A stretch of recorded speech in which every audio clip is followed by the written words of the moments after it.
Maraming magulang ang nag-aalala sa mga nagiging pagbabago sa ugali ng kanilang mga anak. Ang nararanasan ninyo sa inyong mga anak ay isang bagay na pinagdadaanan ng maraming magulang.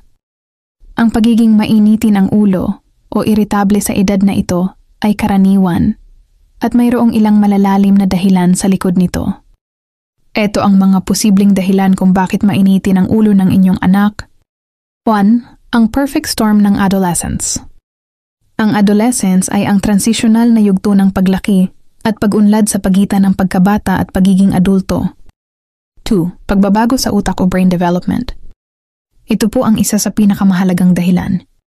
Ang utak ng isang teenager ay sumasailalim sa malawakang renovation. 3. Hormonal changes o pagbabago sa hormones. Ang puberty ay nagdudulot ng biglaang pagtaas ng mga hormones tulad ng testosterone sa mga lalaki at estrogen sa mga babae. Gusto mo pang malaman ang ibang dahilan?